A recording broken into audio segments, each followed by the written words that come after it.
কোরআনে যা বলছেন তার সাথে নবীজির কথাও পুরোপুরি মিলে যায় সাল্লাল্লাহু আলাইহি সাল্লাম। পুরোটাই নিখুঁত বুননে আছে। ওয়াল কুরআনিল হাকিমের 3টি অর্থ তাহলে কি কি?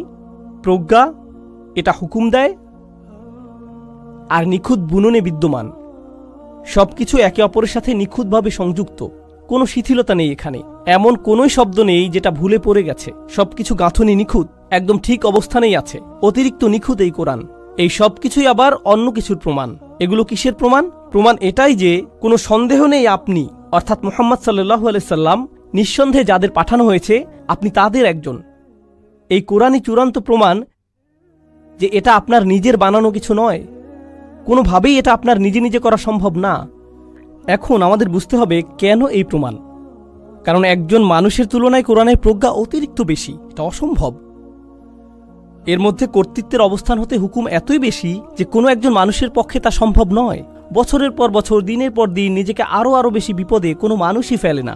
কোনো মানুষ কথা বলার কারণে ঝামেলায় পড়লে পরের দিন আরও বেশি কথা বলে নাকি কম কথা বলে, চেপে যায়, অথবা বিষয় বদলে ফেলে, কিংবা অন্য কোনো শহরে চলে যায়। অথচ তিনি একই লোকদের কাছে বারবার যাচ্ছেন, তারা আরও বেশি করে অপমান করেই যাচ্ছে।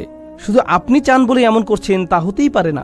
আপনি একা নন, আপনাকে পুশ করা হয়েছে, আপনাকে মিশন দেয়া হয়েছে সাল্লাল্লাহু আলাইহি সাল্লাম। আর 3 নম্বরটা ছিল যে অন্য কোনো কথার মতোই নয়। ব্যাপারটা যোগাযোগ মনোবিজ্ঞানের দৃষ্টিকোণ থেকে বোঝার চেষ্টা করুন। খুবই মজার জিনিস, ঠিক আছে? এই মুহূর্তে আমি আপনাদের সাথে কথা বলছি, পড়ছি না।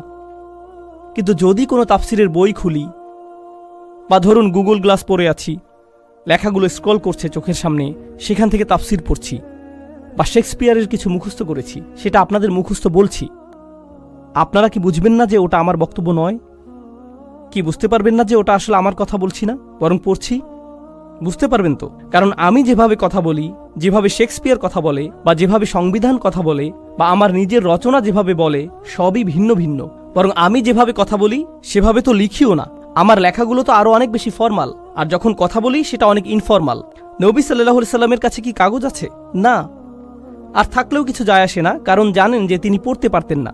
কিন্তু তিনি যখন কোরআন তেলাওয়াত শুরু করেন, প্রত্যেকেই বুঝতে পারে যে এর গাঁথনি এতই শক্ত যে সেখানেই কোনো